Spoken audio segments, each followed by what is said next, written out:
Bueno, muy bien. Aquí estamos de nuevo para continuar hablando de filosofía científica y vamos a seguir con ontología, ¿sí? Que es el tema que nos ha ocupado durante las últimas clases. De hecho, en la última clase vimos la emergencia, lo que llamamos emergencia y también la extinción. ¿La emergencia de qué? La emergencia de propiedades o de novedad cualitativa debido al incremento en la composición de los sistemas. Vimos que a medida que aumenta la complejidad de los sistemas naturales, algunas propiedades de los componentes desaparecen y aparecen nuevas propiedades de los sistemas formados. Eso permite novedad cualitativa y permite que haya un proceso evolutorio o evolutivo de los sistemas materiales en direcciones de mayor complejidad. La emergencia también puede ir acompañada de la extinción, o sea, podemos tener emergencia de ciertas propiedades y extinción de otras. De hecho, los sistemas complejos, si bien pueden ser estables durante periodos relativamente largos de tiempo, tarde o temprano pierden esa estabilidad y sufren un proceso de desintegración conocido como extinción. Las componentes se empiezan a separar, los vínculos entre las distintas componentes se debilitan y finalmente el sistema deja de tener las funciones que había adquirido originalmente. Bueno, tratamos de caracterizar a los sistemas de la mejor manera que pudimos, los modelamos por medio de una cuadrupleta donde incluimos los distintos elementos que forman los sistemas, una colección de componentes. Todo sistema está formado por cosas más básicas. A esas cosas más básicas le llamamos los componentes del sistema.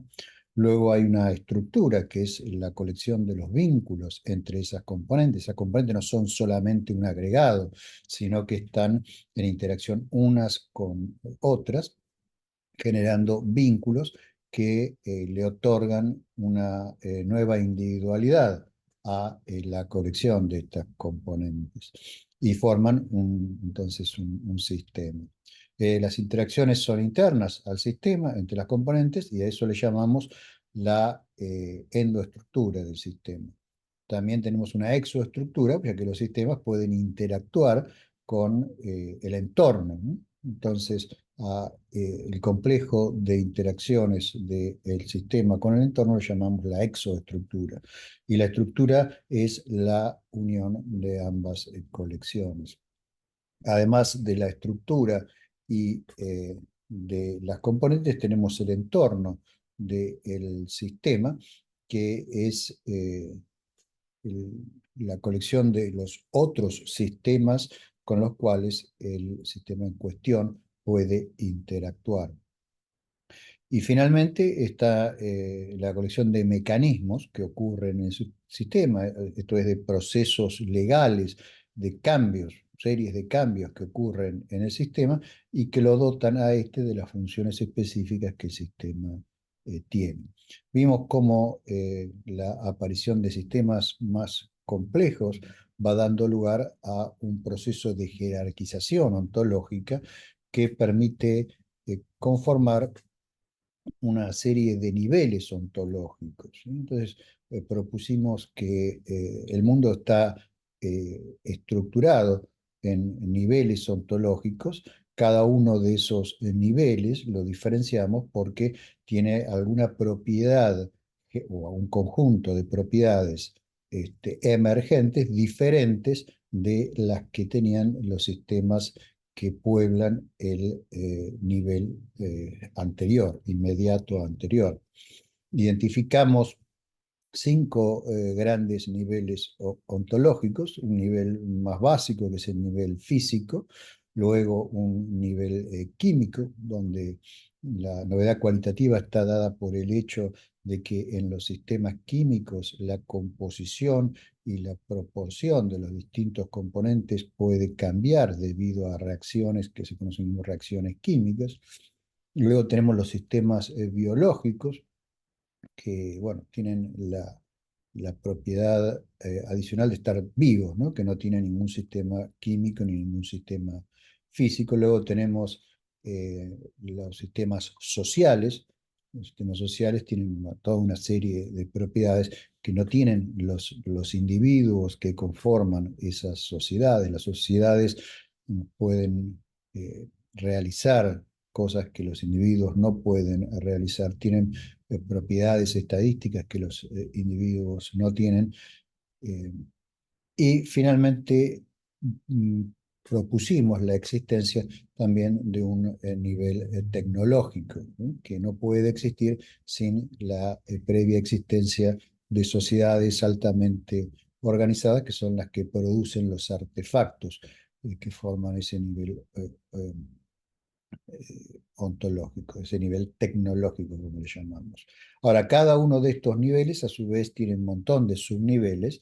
La ciencia misma trata de establecer esos subniveles en las distintas áreas de investigación. Algunos de esos subniveles pueden ser convencionales hasta cierto punto y ser más elementos de clasificación, digamos, que meramente el reflejo de la estructura de la realidad, ¿no? Más de la forma que nosotros vemos la realidad que de la realidad misma. Y otros no, otros subniveles claramente tienen un trasfondo ontológico.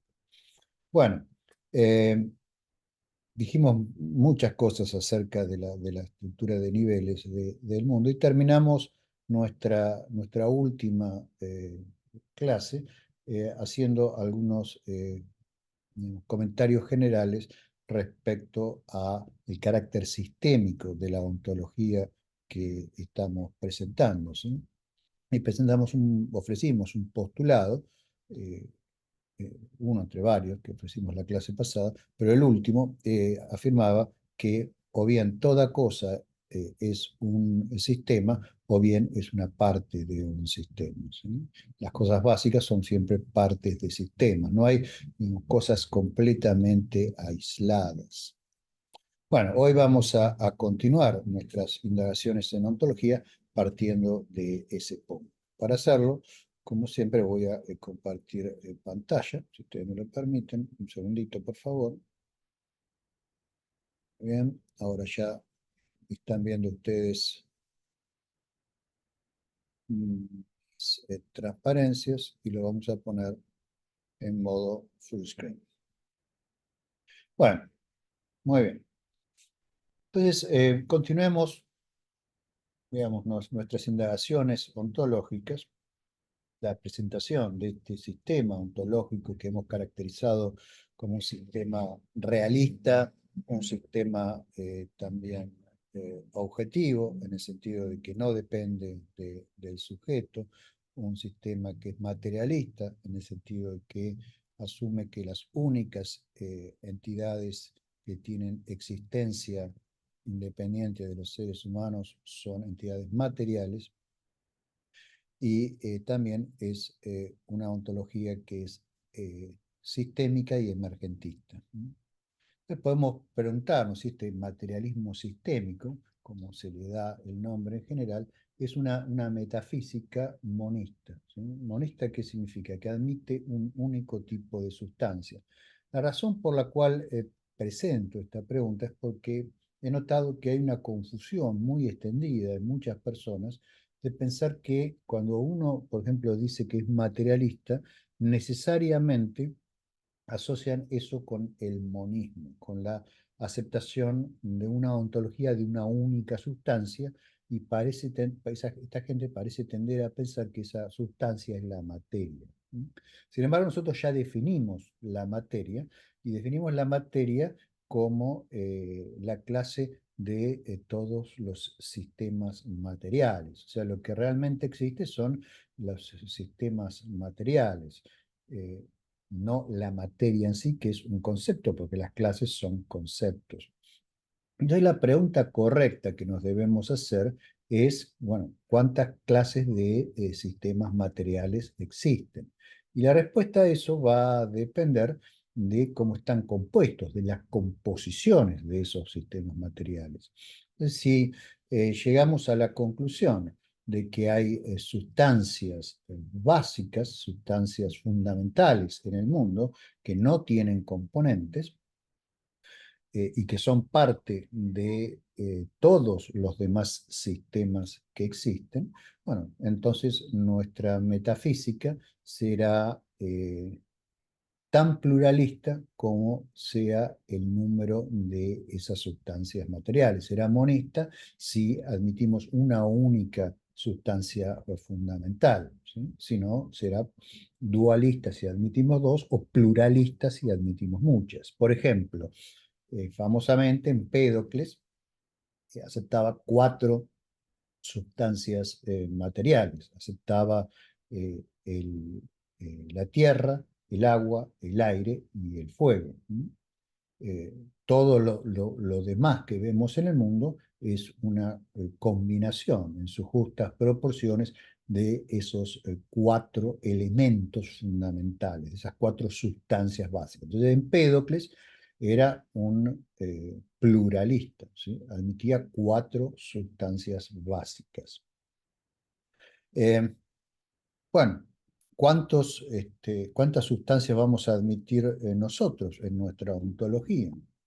Aristóteles admitió cinco, ¿sí? Por ejemplo, a las cuatro de Empédocles le agregó una quinta esencia, que es, según Aristóteles, la que formaba los cielos.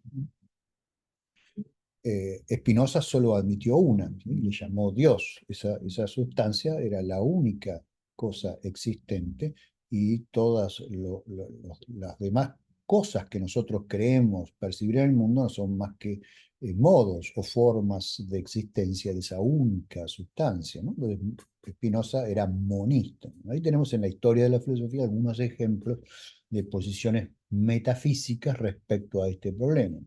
Volviendo a nosotros, en esta ontología este, sistémica, el materialismo sistémico que estoy presentando, bueno, la pregunta es básicamente cuántas sustancias este, materiales aceptamos.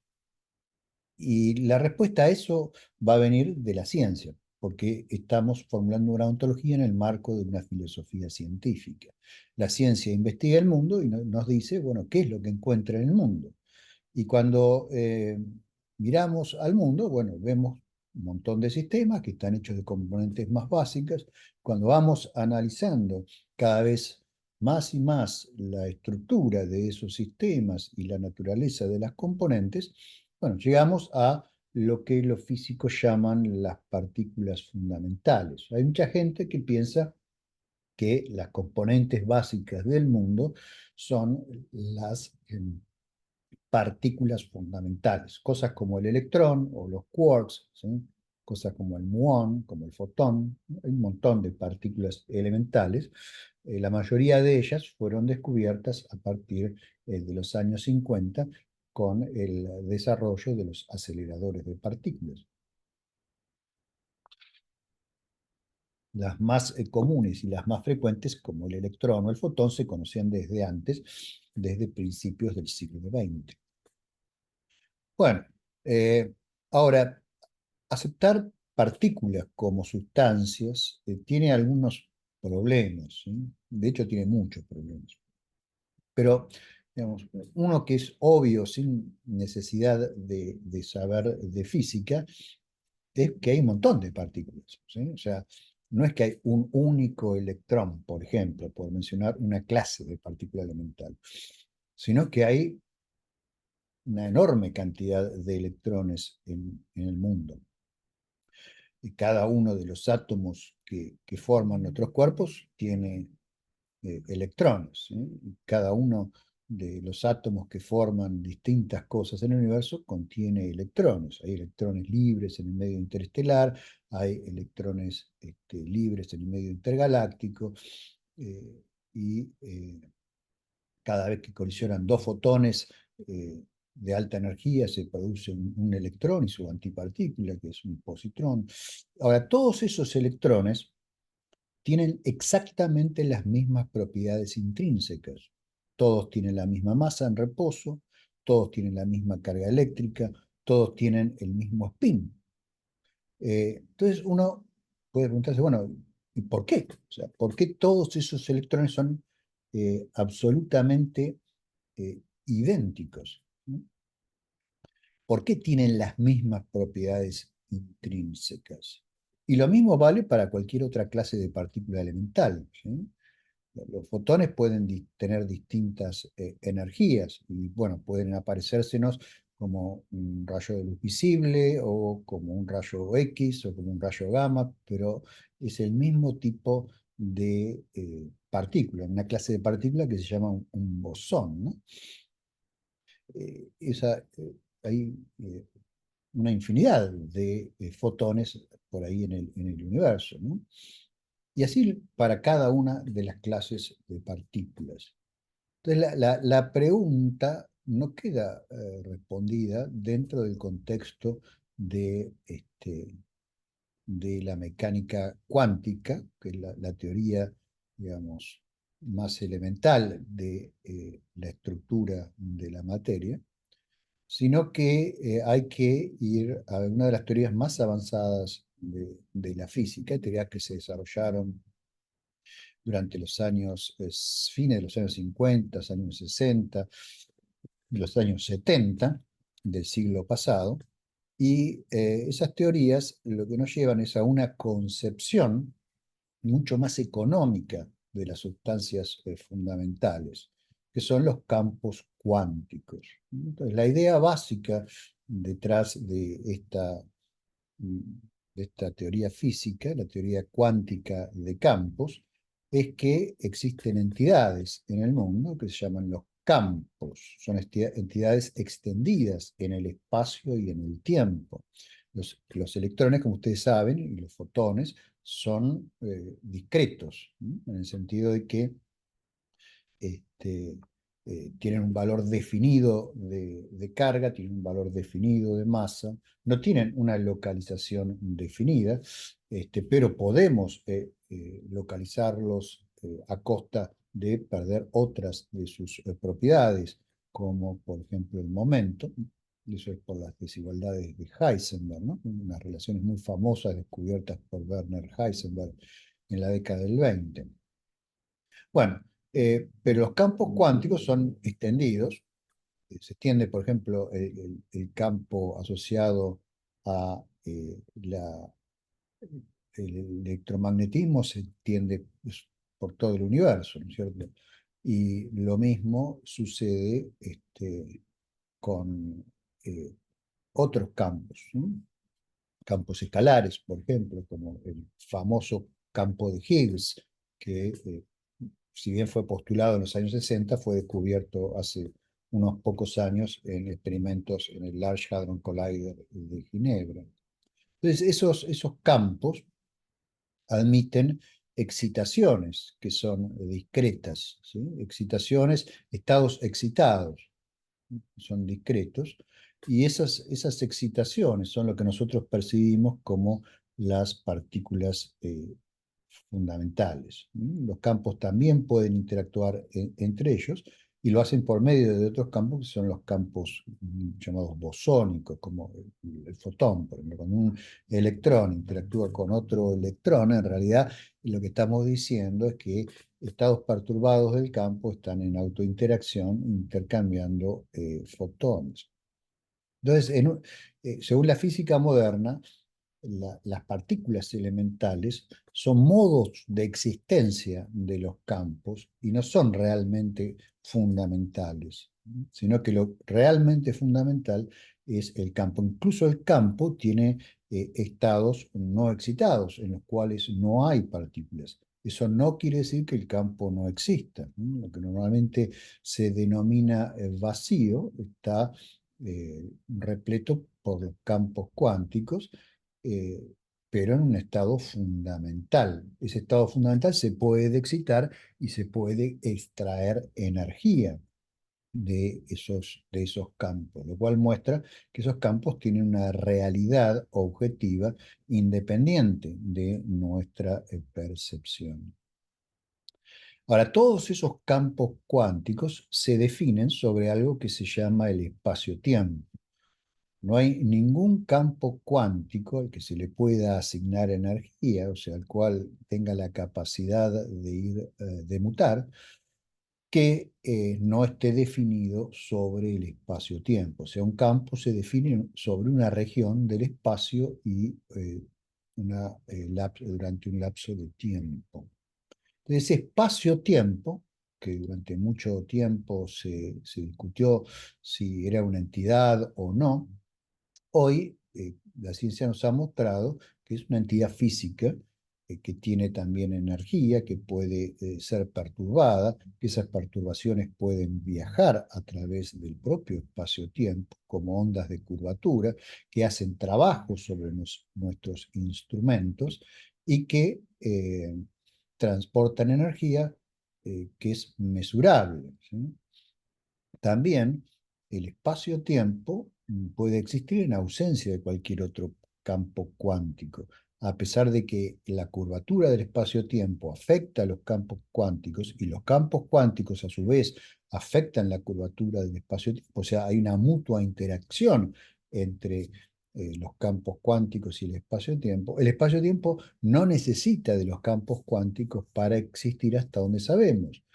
El espacio-tiempo es descrito en sus propiedades por un conjunto de leyes que fueron descubiertas por Albert Einstein en 1915, que son representadas por unas ecuaciones que él formuló por primera vez en noviembre de ese año. Son las famosas ecuaciones de Einstein que ya hemos mencionado en este curso. De hecho, incluso se las he mostrado. Bueno, esas ecuaciones tienen soluciones de vacío, o sea, soluciones donde no hay campos, no hay ninguna clase de sistema material. Eso muestra que el campo puede, perdón, el espacio-tiempo puede existir aunque no haya ningún sistema material diferente del propio espacio-tiempo. De hecho, el espacio-tiempo tiene una dinámica que le es propia, que es la que da la expansión del universo. O sea, es un sistema no solo físico, sino también un sistema físico dinámico, que está globalmente evolucionando. Entonces, la física moderna, en conclusión, lo que nos dice sobre las sustancias fundamentales es que estas parecen ser los campos cuánticos, que hasta ahora no le conocemos una estructura más básica, no parecen estar conformados por nada más, pero digamos, eso es lo que sabemos hoy. No quiere decir que el día de mañana no haya nueva evidencia que nos haga cambiar de opinión. Y el espacio-tiempo, que no es un campo más, sino que tiene un estatus ontológico diferente, aunque es perfectamente material. O sea que aceptando esta base de sustancias fundamentales, estamos diciendo que nuestra ontología, por lo menos hasta ahora, es pluralista, ¿sí? Hay tantos campos cuánticos como nos indica hasta ahora la ciencia. El modelo estándar de la física de partículas, que es el principal modelo que describe los campos cuánticos, identifica 25 campos cuánticos diferentes. El último de ellos descubierto ha sido el campo de Higgs. Este, y además de esos 25 campos, está el espacio-tiempo. O sea, aparecería haber 26 sustancias básicas, una visión mucho más compleja ciertamente que la de Empédocles. Pero insisto, eso no quiere decir que el día de mañana no podamos llegar a vislumbrar que algunas de estas cosas que pensamos que son básicas no lo son. Otro error común consiste en pensar que el espacio-tiempo es un campo más y se lo puede tratar como un campo más. Si uno trata de hacer eso, lo que obtiene son errores gigantescos que se llaman divergencias, ¿sí? es una teoría, digamos, las teorías que describen al espacio-tiempo son teorías, si uno las trata como si fuese un campo, son teorías que se llaman es una teoría que se llama no renormalizable, ¿sí? O sea, no se pueden eliminar los infinitos que aparecen al tratar de hacer eso. Eh, Otra razón por la cual la gente a veces confunde el espacio-tiempo con un campo es porque usamos campos matemáticos para describir algunas de las propiedades del espacio-tiempo. Por ejemplo, usamos campos tensoriales para describir la estructura métrica del espacio-tiempo, para describir su curvatura, ¿sí?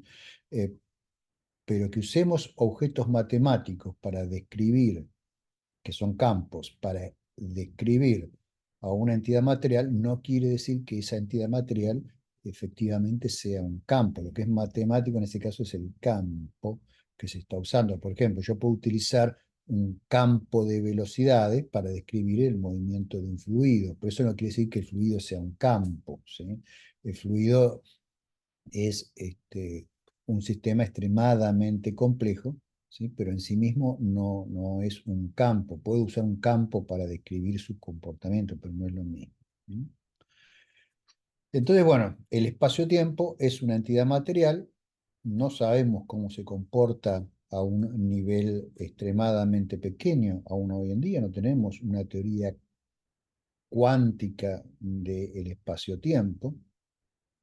Eh, y sobre el espacio-tiempo parecen existir o parasitar, por decirlo de alguna manera, todas las demás sustancias que hay en el universo, ¿sí? Eh, Pueden afectarlo, pueden modificarlo, pueden interactuar con él y el espacio-tiempo a su vez puede interactuar con estas sustancias. Sin embargo, parecería haber una especie de primacía del espacio-tiempo sobre las sustancias materiales porque hay esta dependencia que hago mención que va solamente en una dirección. Se abren distintas posibilidades. Podría ser, por ejemplo, que el espacio-tiempo sea una cosa básica, ¿no? O sea, que no es descomponible en nada más, no tiene ninguna componente y no ha emergido de nada. O bien podría ser que haya cosas aún más básicas que el espacio-tiempo, que evidentemente tendrían que ser cosas no espaciotemporales, ya que la emergencia implica la aparición de novedad cualitativa y todas las propiedades del espacio-tiempo son propiedades espaciotemporales.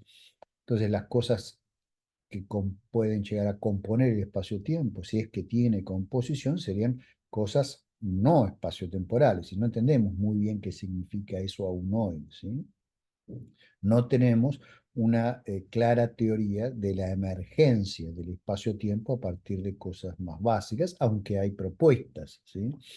Eh, Propuestas que van desde lo que se llama Quantum Loop Gravity a otra teoría que se llama Causal Sets, otra que se llama Emergent Gravity. Hay un montón. Si a ustedes les interesa tener un panorama, una aproximación desde un punto de vista filosófico a estas cuestiones, pueden consultar este, un artículo mío que se llama Sobre la ontología del espacio-tiempo, ¿sí? Donde hago un esbozo de un posible camino para la emergencia del espacio-tiempo a partir de cosas más básicas. Entonces, o bien es una cosa básica, o bien emerge de otras cosas básicas que aún no sabemos qué son, o bien hay otra posición, que es la llamada posición supersustantivalista, que es la que Albert Einstein tuvo en la etapa final de su vida, que sugiere que el espacio-tiempo no solo es básico, sino que además todas las demás cosas en realidad son modos del espacio-tiempo. Entonces, si esa idea es correcta, debería haber alguna forma de explicar todas las demás cosas a partir del espacio-tiempo, ¿no? Y es lo que Albert Einstein trató de hacer en sus teorías de campo unificadas. Bueno, no sabemos cuál es de estas opciones eh, la correcta, ni siquiera digamos, sabemos si estas son todas las opciones que hay, ¿sí?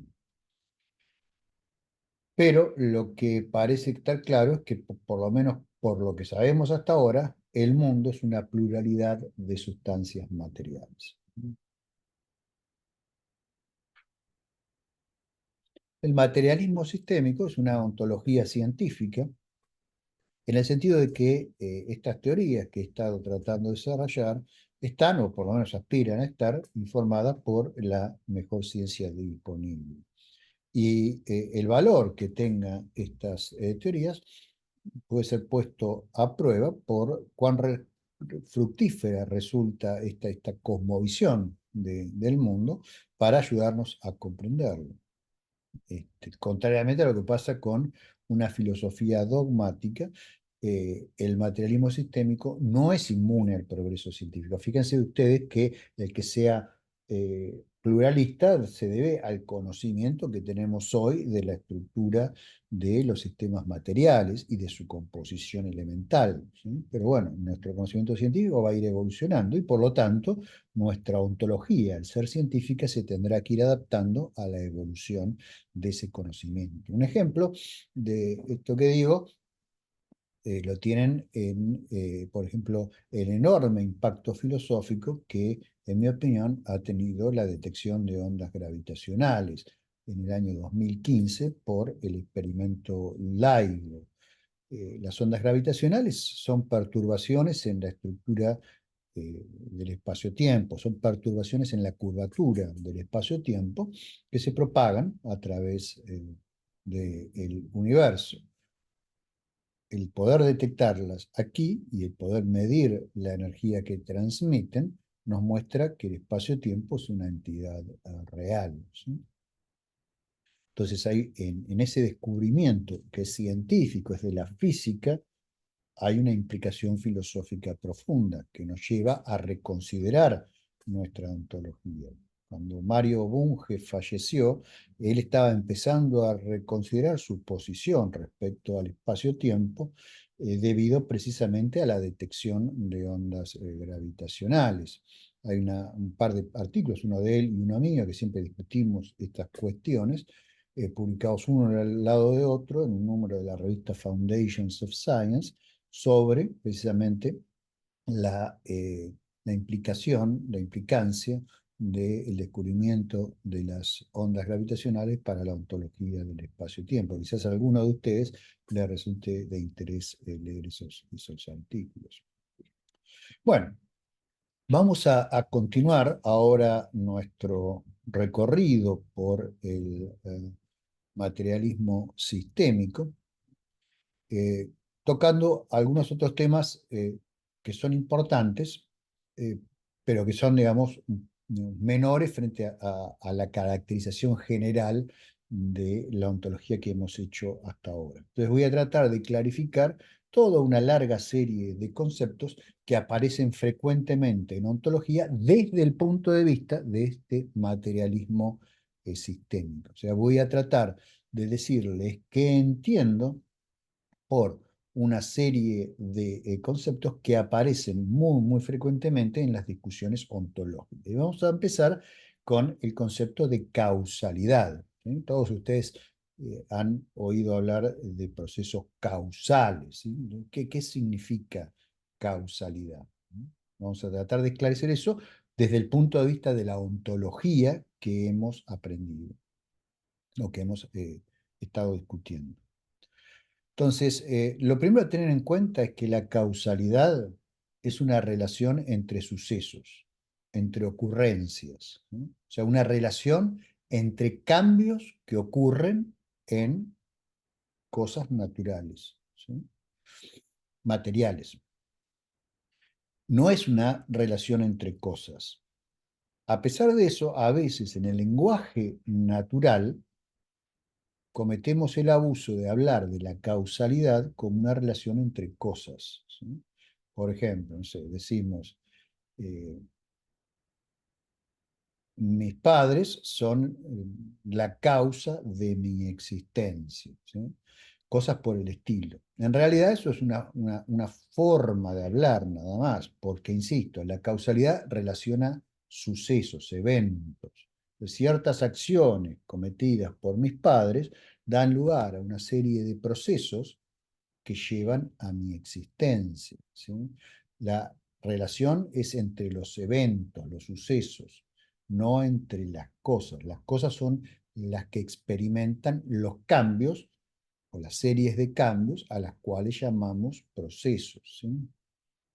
Entonces, vamos a definir eh, la relación causal entre una cosa X con una cosa Y de la siguiente manera, ¿sí? Vamos a representar esa relación como C por causalidad, X, Y porque son las cosas que van a estar eh, relacionadas por la causalidad. Decimos que un evento o un suceso en una cosa X es causado por un suceso o un evento en la cosa Y si, y aquí les doy una definición formal, esta que está aquí, si existe un evento en la cosa X, ¿sí? Tal que ese evento pertenece al espacio legal de estados de la cosa X y ha habido una interacción de la cosa Y sobre la cosa X. Fíjense que aquí hay un sí y solo sí, o sea que digamos, estas interacciones son también necesarias para la existencia de el evento causal que relaciona la cosa X con la cosa Y. Entonces, un proceso causal requiere una acción, ¿sí? Una acción, ustedes recordarán, es un cambio inducido en una cosa otra, por un cambio en otra cosa. O sea, en estas condiciones decimos que Y causa X, que es lo que se usa en el lenguaje natural, o que X es un efecto causal de Y, ¿sí? Estrictamente, sin embargo, lo que es causado siempre es un evento o un suceso en X por un evento o un suceso en Y. Lo otro es un abuso del lenguaje. Pero a veces es muy difícil removerlo porque estamos muy acostumbrados a hablar de esa manera por una cuestión cultural, por educación, y en los libros también a veces aparece esta confusión entre de causalidad como una relación entre cosas y no entre sucesos o eventos, ¿sí? Entonces quiero enfatizar mucho este punto. Entonces, la causalidad es una relación entre sucesos, no entre cosas. De hecho, es una forma de generación de sucesos o de eventos.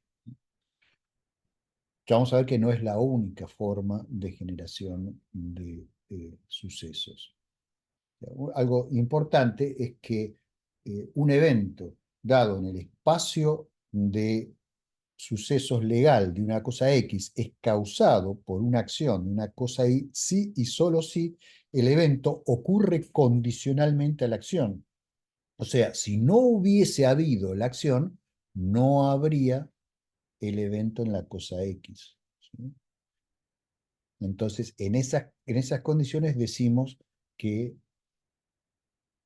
hubo una relación causal, ¿sí? Si no hubiese estado la acción, tampoco estaría el evento, ¿sí? De ahí la doble flecha que había en la definición anterior, ¿sí? Va para los dos lados. Entonces, el estado de algunas cosas que hay en el mundo solo se modifica si hay acciones sobre ellas, ¿sí?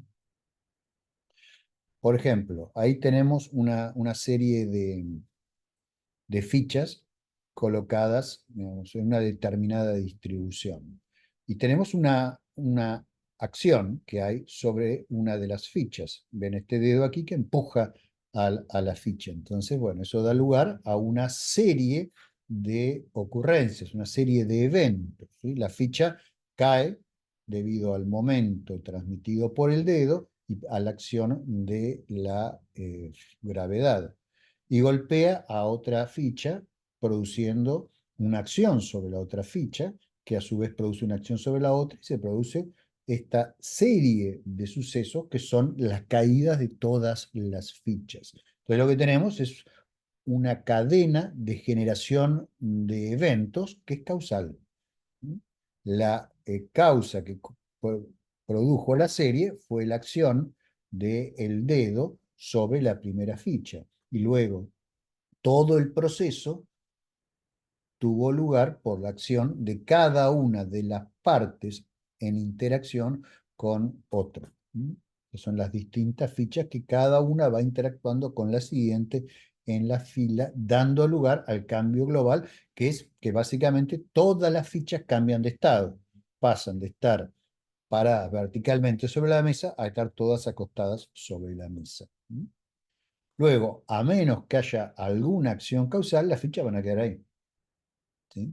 Puede después venir alguien y revolverlas, cambiar de posición, pero tiene que hacer una acción. Las fichas no van a volver por sí mismas, por ejemplo, a una posición vertical sobre la mesa. Tienen que venir ustedes y acomodarlas de nuevo, y para eso tienen que hacer una acción. Esa acción va a implicar que ustedes hagan trabajo, y ustedes solo van a poder hacer trabajo si tienen la capacidad o el poder de hacerlo. Ustedes recordarán que en la clase anterior definimos qué es un poder. Bueno, normalmente una causa, o sea, un cambio en una cosa que da lugar a, una, a, un, a, un- a otro cambio en otra cosa, una causa produce muchos cambios, no solo uno. Produce distintos efectos, ¿no? Por ejemplo, la caída de un meteorito hace 60 millones de años eh, fue la causa, se suele decir, de la extinción masiva de ese periodo, ¿no? Ahora, esa extinción masiva, o sea, ese impacto del meteorito produjo una cantidad de efectos gigantescos, ¿no? O sea, no solo extinguió a una gran cantidad de especies, ¿sí? El orden de, creo que el 90% más o menos de las especies que había en ese momento de las biopoblaciones, digamos, que había en ese momento en la Tierra, sino que además afectó la atmósfera, afectó los mares, afectó las corrientes marinas, movió el eje de la Tierra, o sea, cambió la temperatura de la Tierra, o sea, produjo una cantidad de efectos inmensos. Entonces, muchas veces una causa no es que tiene un único efecto, sino que en general las causas tienen muchos efectos. ¿Sí?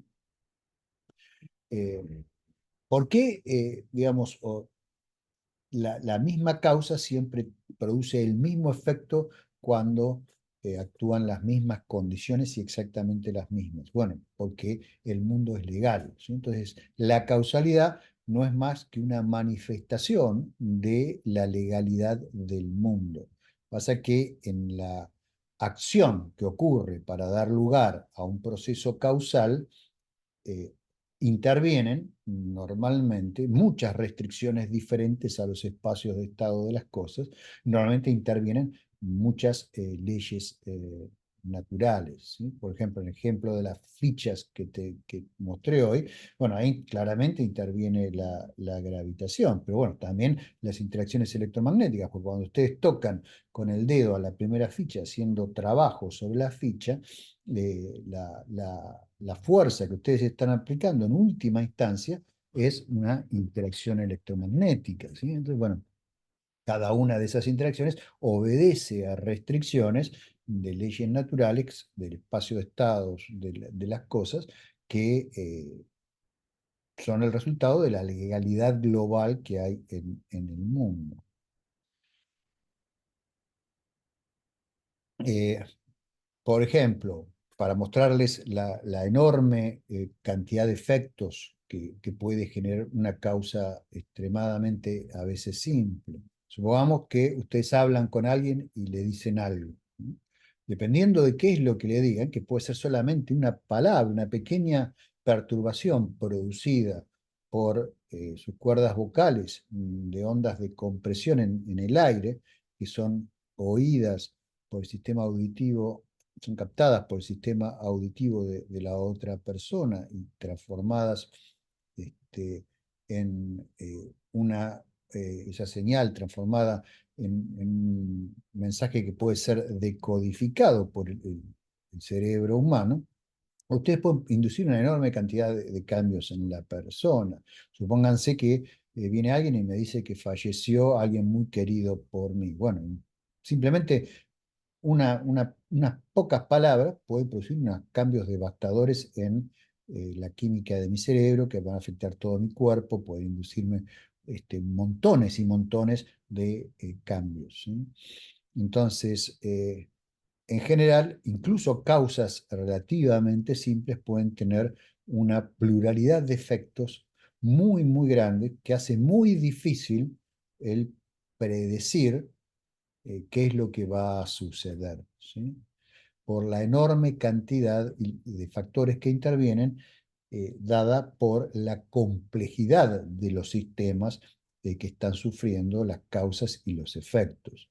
Ahora, en el caso de sistemas muy, muy simples, como los que estudia la física, bueno, es mucho más fácil hacer un análisis de las relaciones entre las causas y los efectos, mediados por las interacciones, que son caracterizadas matemáticamente en las teorías de la física.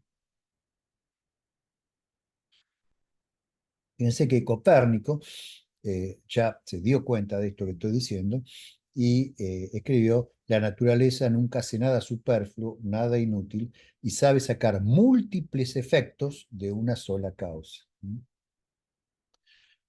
Ahora, también es cierto lo opuesto. O sea, algunos efectos no tienen una única causa, tienen muchas causas, ¿sí? Eh, por ejemplo, yo trabajo, como ustedes saben, entre otras cosas, en astrofísica. En astrofísica a veces usamos instrumentos para detectar partículas que llegan el- desde el universo, de lugares distantes en el universo. Por ejemplo, en el polo sur de la Tierra, en la base Scott Amundsen, hay un gigantesco detector de una clase de partículas elementales que se llaman neutrinos.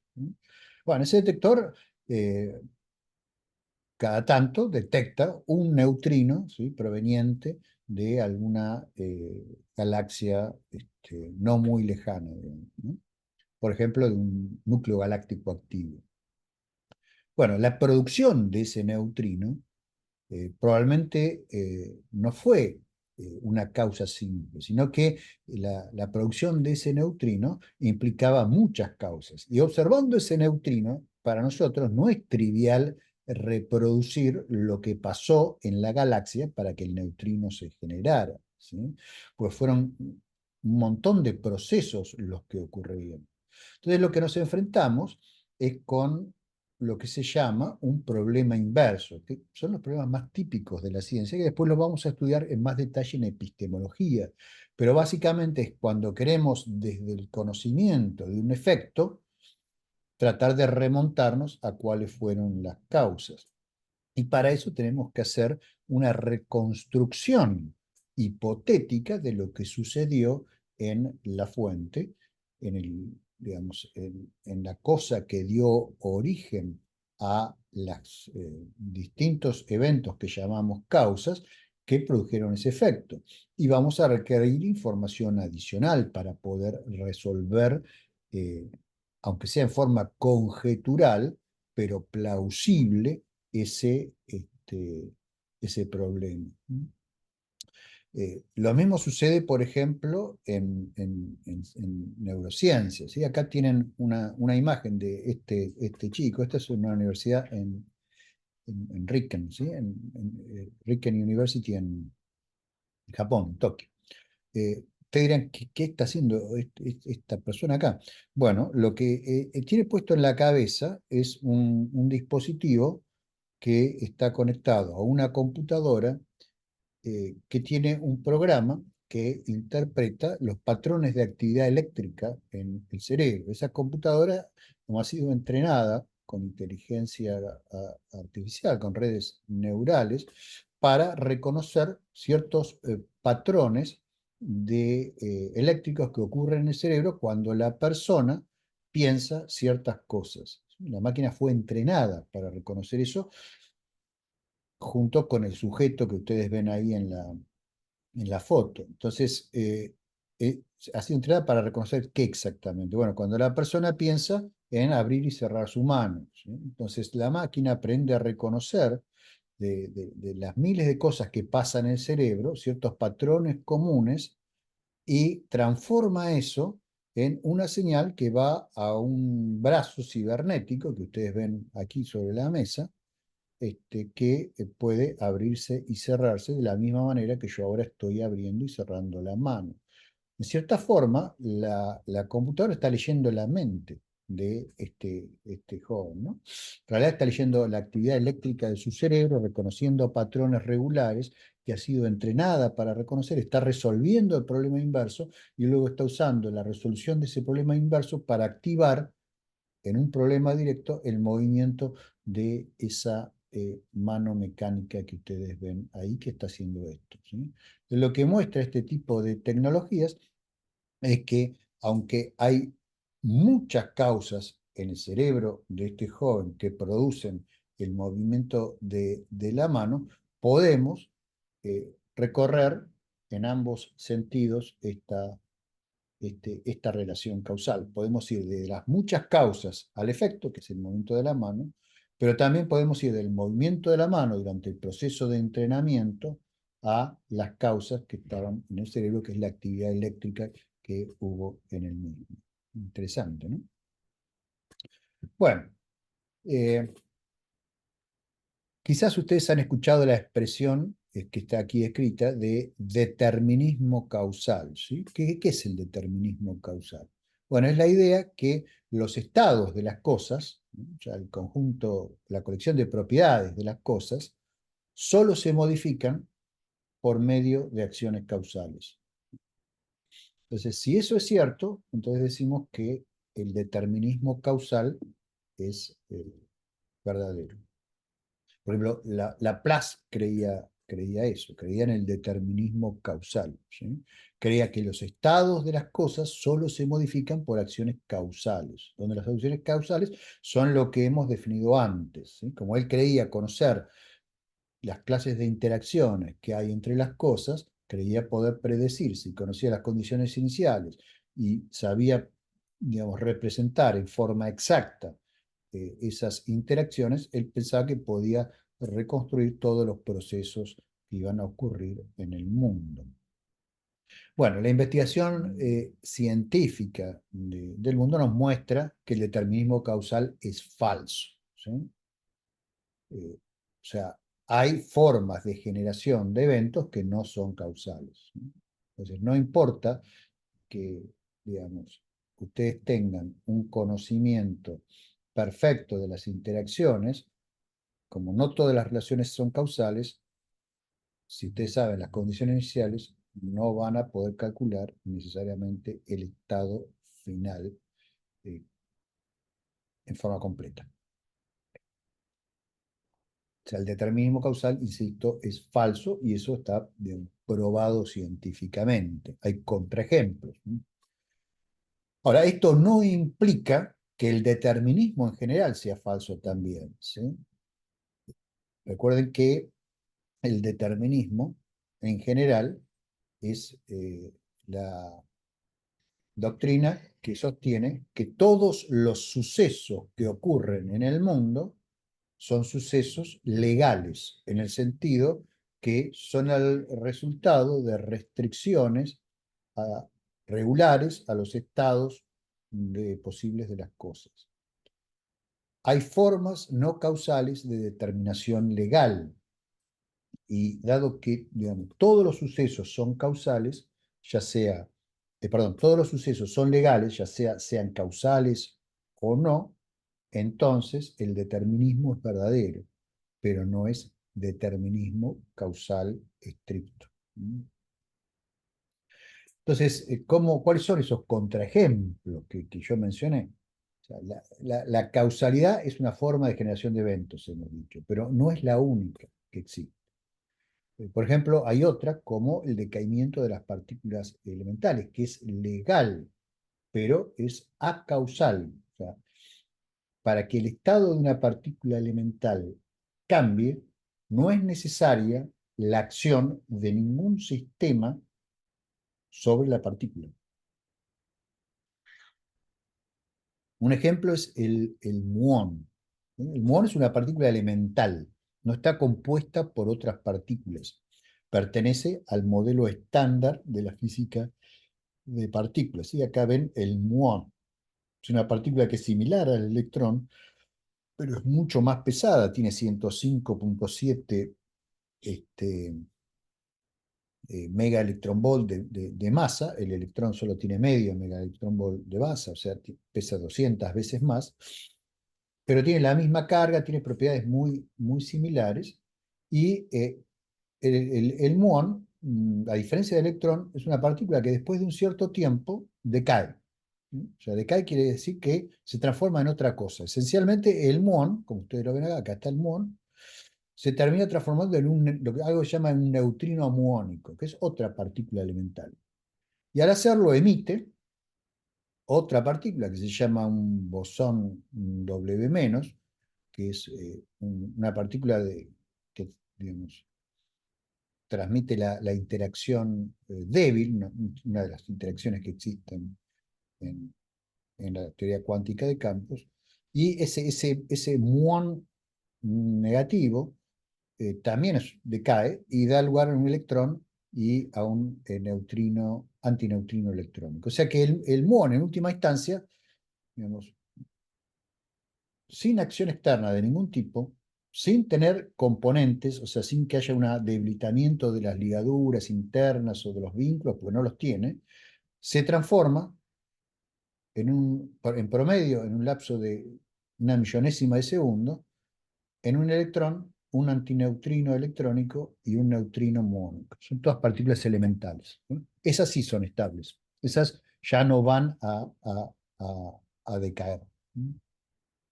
Pero este decaimiento no fue mediado por ninguna acción externa. Y no, digamos, la mecánica cuántica nos permite, o en realidad la teoría cuántica de campos, nos permite calcular cuál es el tiempo medio en el cual va a decaer un muón, ¿sí? Que como les dije es de una millonésima de segundo. Pero un muón particular no podemos decir nosotros con exactitud en qué momento va a decaer, ¿sí? Lo que sí podemos decir es que ese decaimiento no va a ser arbitrario, va a ser legal y va a ser de acuerdo a una cierta distribución, ¿sí?, de probabilidades que tienen un valor medio en 10 a la menos 6 segundos, o sea, una millonésima de segundo. Pero para eso, digamos, si yo digamos, hago la media del decaimiento de millones de muones, me va a dar exactamente el valor que predice la teoría. O sea, el decaimiento es perfectamente legal. Pero para uno solo en particular, no puedo decir cuándo va a decaer, ¿sí? Podría caer inmediatamente o podría durar quizás segundos, ¿sí? Pero muy poquitos son los muones que duran segundos y la mayoría decae alrededor de la millonésima de segundo. Otras partículas que decaen, fundamentales, bueno, el última de las partículas elementales descubiertas, o sea, de los leptones, perdón, descubierto, que es el tau, ¿sí? El tau decae, bueno, un montón de cosas que ustedes ven aquí. Las partículas W, como ya dije, decaen en electrones y en antineutrinos electrónicos. El bosón de Higgs tiene distintas formas de decaimiento. Fíjense, aquí están todas las formas de decaimiento de la última partícula elemental que se descubrió, que es el bosón de Higgs. Esta que está graficada aquí, que está decayendo en un bosón W menos y un bosón W más, representa el 21% de los tipos de decaimiento que admite un bosón de Higgs. O sea, yo puedo decir, hay una probabilidad del 21% de que un bosón de Higgs decaiga de esa manera, pero no puedo asegurar que va a decaer de esa manera. Hay otras formas de decaimiento, puede darnos dos gluones, por ejemplo, ¿sí?, que después van a formar un mesón y así. Hay otras formas que no los voy a abrumar con teoría cuántica de campos, pero física de partículas elementales, pero hay muchas formas de decaimiento, ¿sí? Ninguno de estos procesos son causales, no son causados por ningún cambio en ningún sistema, ¿sí? Otro ejemplo, ahora muchísimo más sencillo, es el proceso acausal de desexcitación de un átomo. Supongamos que tenemos un átomo, el más simple de todos, un átomo de hidrógeno, ¿sí? El núcleo es un protón y tenemos un electrón alrededor del protón, ¿sí? Y este electrón está en una órbita excitada, o sea, no está en la órbita más baja, la órbita fundamental se le llama, sino que está en una más excitada.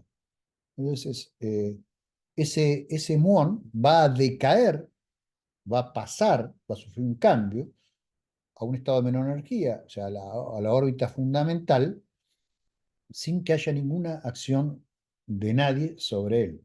¿Sí? Y lo va a hacer sobre, digamos, con una probabilidad que se puede calcular perfectamente. ¿Sí? Pero para un electrón particular que esté en un estado excitado de un átomo, nosotros no podemos decir cuándo va a decaer, ¿sí? Solo tenemos probabilidades para su decaimiento. Esas probabilidades están regidas por leyes rigurosas, ¿sí? Y están perfectamente determinadas, pero no hay una relación causal y no podemos hacer una predicción para un solo electrón. O sea, un conocimiento perfecto del sistema, como el que quería tener Laplace del universo, de todo el sistema, yo conozco absolutamente todo del átomo de hidrógeno, supongamos, ¿no? No me permite asignar el momento exacto en que va a decaer el electrón que está excitado. Solo me permite asignar una probabilidad a la ocurrencia de ese suceso, el decaimiento del átomo a un nivel fundamental.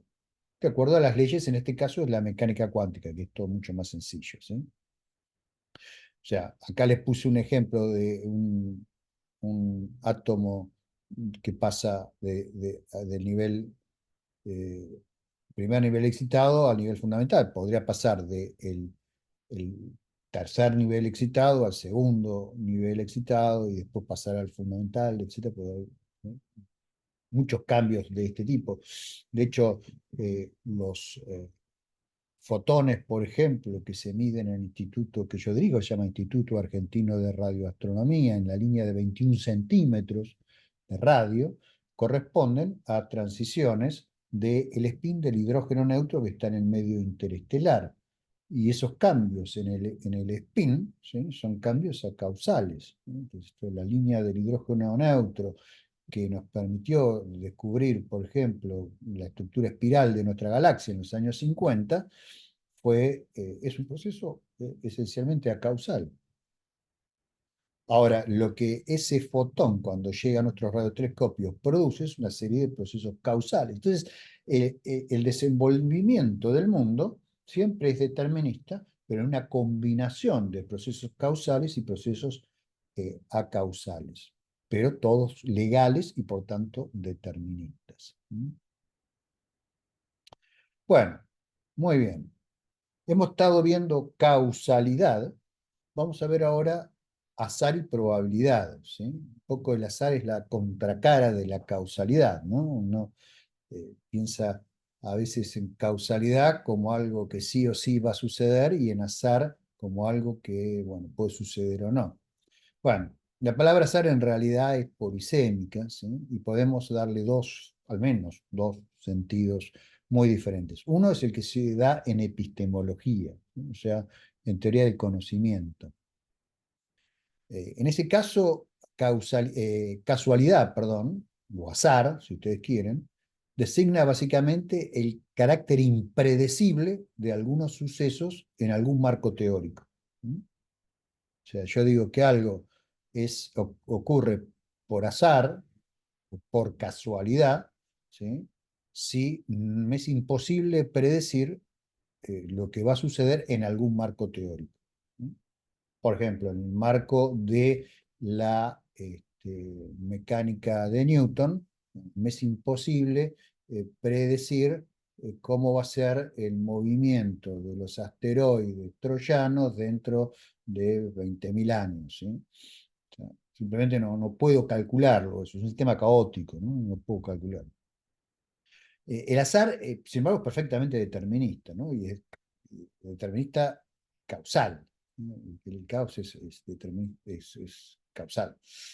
Si no, no podría haber caos. Después les voy a explicar mejor qué es el caos. O sea, el azar en este sentido equivale a una ignorancia de las causas. Es como, por ejemplo, cuando uno tira la pelotita de la ruleta, ¿no? Entonces, bueno, por azar salió el número 4. ¿Sí? Ahora, eso no quiere decir que la pelotita para ir a parar al 4 no siguió un proceso causal estricto, sino que simplemente los factores de ese proceso son tantos que yo no lo puedo conocer, no lo puedo calcular. Entonces, epistemológicamente, desde el punto de vista del conocimiento, para mí es imposible de predecir, y hablo de azar, ¿sí? Siempre y cuando, por supuesto, la ruleta no esté cargada, ¿no? Entonces, es un juego de azar porque se supone que ninguno de los participantes sabe dónde va a caer la bolita y por eso es que apuestan, ¿no? La suerte en este contexto no es otra cosa que un evento casual, o sea, un evento al azar, pero que perfectamente puede ser causal, que nos favorece, ¿no? O sea, es simplemente eso. Por ejemplo, salí a caminar, a dar una vuelta y me encontré por azar con un billete de $100, ¿sí? Yo digo, uy, qué suerte. Es simplemente decir que el azar que llevó a esos $100 allí, o sea, un proceso causal que yo no puedo calcular porque no sé calcularlo, bueno, y mi coincidencia con ese lugar y en ese momento, y el haber visto en la dirección correcta, todo eso me favoreció. Me puse los 100 billetes, el billete de 100, 100 perdón, dólares, dije, en el bolsillo, y me lo guardé porque no había a la vista ninguna persona que fuese el dueño, ¿no? Este, claramente la suerte es subjetiva, porque eso fue suerte para mí, pero muy mala suerte para la pobre persona que lo perdió, ¿no? De hecho, lo que correspondería, si yo sé quién es esa persona, inmediatamente ir y devolvérselo para tratar de compensar la mala suerte que tuvo. En realidad, la suerte es una percepción subjetiva del azar. Decimos que es suerte si nos favorece, decimos que es mala suerte si nos perjudica y nada más. Siempre que hay alguien perjudicado, suele haber alguien que sale favorecido. Entonces, claramente es algo subjetivo la suerte, ¿no? No hay suerte en el mundo si no hubiese seres humanos que salen favorecidos o perjudicados, este, y pueden hacer evaluaciones cognitivas de esos procesos que les resultan imposibles de predecir, por lo menos con su nivel de conocimiento actual. Luego hay un sentido ontológico de la palabra azar, ¿sí? Que básicamente es el sentido de que algunos sucesos pertenecen a una secuencia aleatoria. Entonces, un suceso aleatorio es un suceso que tiene una propensión estocástica, objetiva, ¿sí? O sea, que puede cuantificarse por medio de algo que llamamos probabilidad. Un evento aleatorio es un evento que es generado de acuerdo a alguna distribución de probabilidades y crea una serie, ¿sí? de sucesos que siguen ese patrón de probabilidades. Entonces, la propensión estocástica es cuantificada por la probabilidad. La propensión, ¿qué es a su vez? La propensión es la propiedad que tiene un sistema de pasar de un estado a otro cuando se dan ciertas condiciones. Por ejemplo, yo puedo tener propensión a, no sé, tener la presión alta, pero si no me hacen enojar, no se dan ciertas condiciones, la presión es normal, ¿sí? Pero tengo la propensión. Otra persona en las mismas condiciones que yo no le sube la presión, ¿sí? A mí, pongamos el caso, me sube la presión. Tengo propensión a tener eh, presión sanguínea alta, lo cual no quiere decir que todo el tiempo la tenga, ¿sí? Sino que en dadas circunstancias esa propiedad da lugar a un proceso que, bueno, en ese caso puede ser perjudicial para mi salud, que es tener la presión alta. Muy bien. Entonces, las propensiones pueden ser de dos tipos, ¿sí? Primero, pueden ser causales. Decimos que una propensión es causal si el sistema está en un cierto estado, llamémosle A, con condiciones de contorno e iniciales C, ¿sí? Entonces, si el sistema está en un estado A y con las condiciones C, siempre va a evolucionar a un estado B. Ahí decimos que la propensión es causal, ¿sí?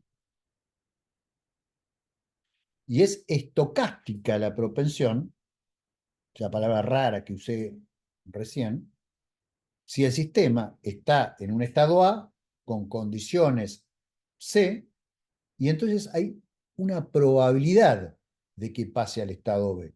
Por ejemplo, cuando hablé de mi presión, que en ciertas condiciones puede subir, o sea que tengo la propensión a tener la presión alta, no siempre que se dan esas condiciones me va a subir la presión. Entonces, hay una propensión estocástica en ese caso, ¿sí? En cambio, si ustedes, digamos, tienen una moneda en la mano, en un campo gravitacional, y abren la mano, siempre la moneda va a caer, ¿sí? Siempre va a caer. No es que a veces va a caer y a veces no va a caer. No hay una distribución de propensiones, ¿sí? Que se cuantifican por pro- probabilidades. Siempre cae. Entonces ahí la relación es causal, ¿sí? Es la curvatura que la Tierra causa en el espacio-tiempo, o sea, la gravedad, la que hace que la moneda tienda a ir hacia el centro de la Tierra, ¿sí? Cae, siempre. No, nunca va a quedar flotando ahí cerca de la mano. Fíjense que la propensión estocástica, esta que a veces pasa y a veces no pasa, es determinista si hay leyes que determinen las probabilidades de manera unívoca, ¿sí? Por ejemplo, eh, en el caso de la mecánica cuántica tenemos propensiones que son intrínsecamente estocásticas, pero tenemos leyes que nos permiten calcular las distribuciones de probabilidad, las probabilidades de que ocurran ciertos sucesos en determinadas condiciones de forma unívoca. Unívoca significa este, sí o sí, ¿sí? O sea que no, solo hay una solución posible a el problema, ¿sí? No hay dos o tres o cuatro, cinco, 10 o 20, solo una. Bueno, solo hay una distribución de probabilidades para un sistema estocástico en una determinada configuración, ¿sí?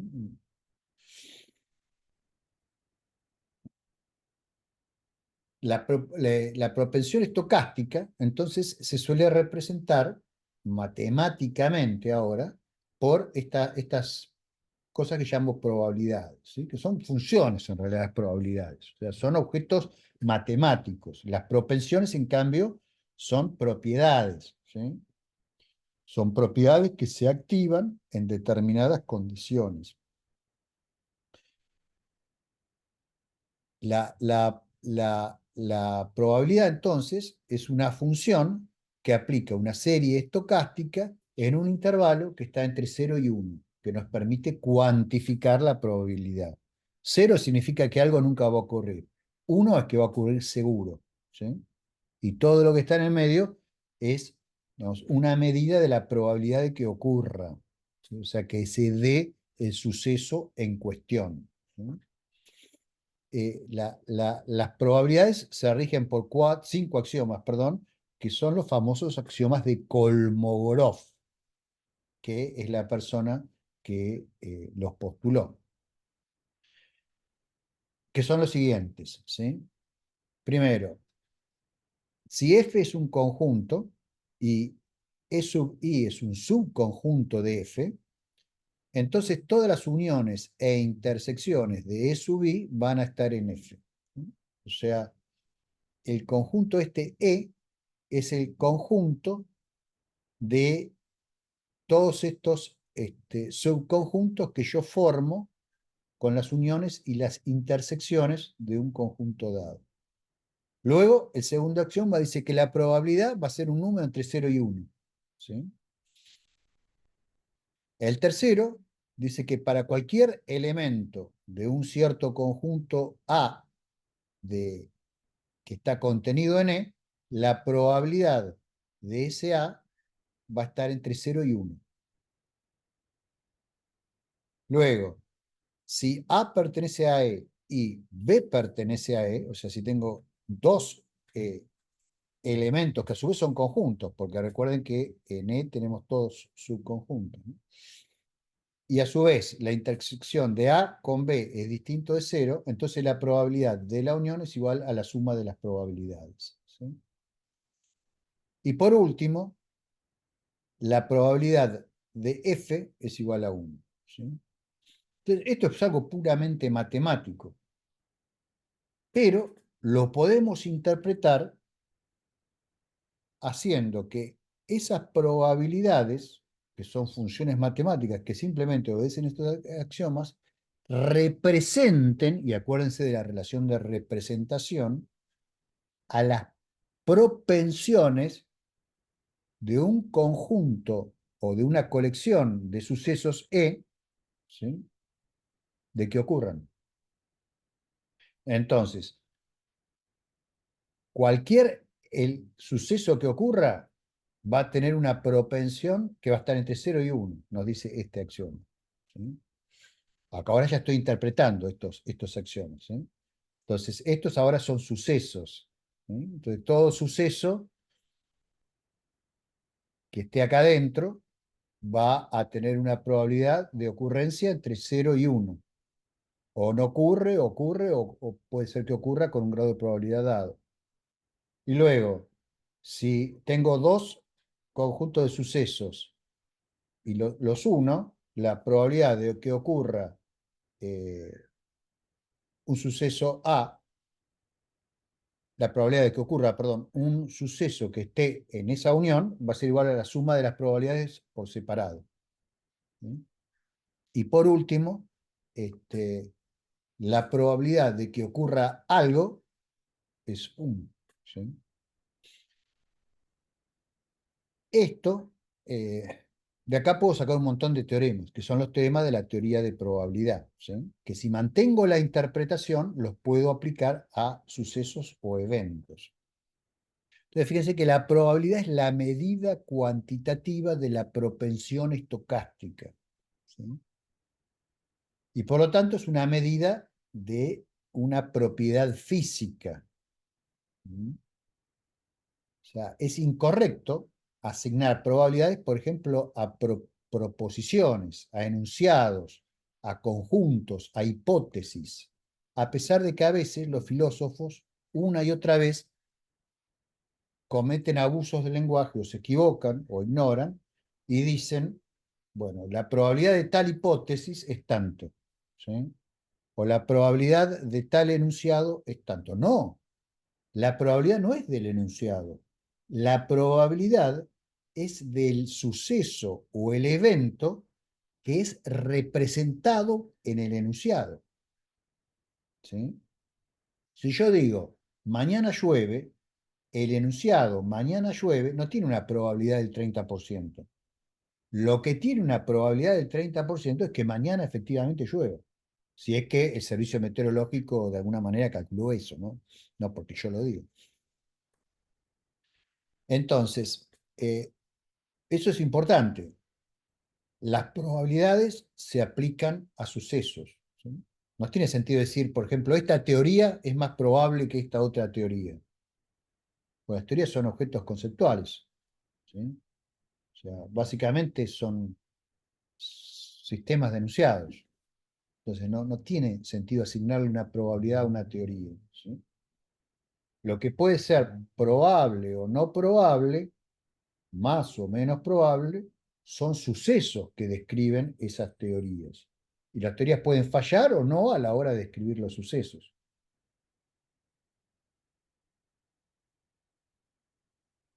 Una teoría puede servir para calcular probabilidades, con una determinada ley para calcularlas. Pero son las probabilidades de sucesos, no las probabilidades de las proposiciones que afirman los sucesos. ¿Se entiende lo que digo, verdad? Bueno, un concepto que está muy relacionado con esto es el de disposición, ¿sí? Que es un concepto ontológico, ¿sí? También. Este, y básicamente lo que significa es lo siguiente: decimos que una propiedad de una cierta cosa, ¿sí?, es real o manifiesta si la cosa la posee, ¿sí? Por ejemplo, yo mido 1,85 m, pues tengo esa propiedad, ¿sí? Es real, manifiesta, o sea, en ningún momento dejo de tener 1,85 m, por lo menos mientras no me encoja, ¿sí? Capaz que dentro de 10 años mido 1,83 m, qué sé yo, me encogí. Pero bueno, ahora es una propiedad manifiesta eso, ¿sí? Ustedes vienen, me miden hoy, voy a medir 1,85 m. Ahora, la propiedad es disposicional si emerge en las condiciones adecuadas, ¿sí? Entonces, supongamos, yo tengo una disposición a sufrir lumbago, ¿sí? Estoy todo el día sentado en una computadora, haciendo, digamos, cosas, y eso afecta los músculos que sostienen la separación entre las vértebras de mi espalda. Pero yo ahora estoy sentado y no me duele la espalda, nada. Sin embargo, tengo una disposición a que me duele la espalda. ¿Qué quiere decir? Que si se me cae ahora, no sé, la lapicera, y dejo de hablar con usted y me agacho de golpe, y hoy hace frío, no sé, estoy contracturado, bueno, hay una disposición a que en esas condiciones, contractura, frío, estuve mucho tiempo sentado, o sea, en las condiciones adecuadas, emerja una cosa, un proceso, en este caso, una serie de cambios en las propiedades, que es un dolor tremendo en la espalda, en la parte baja de la espalda, en la cintura.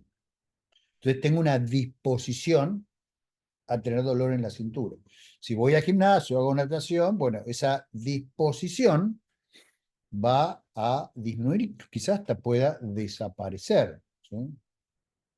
Yo creo que está claro la idea. O sea, una propiedad es manifiesta si la cosa la posee siempre, y es disposicional si solo se manifiesta en determinadas condiciones, ¿sí? Entonces, forma un poquito más rigurosa, ¿sí?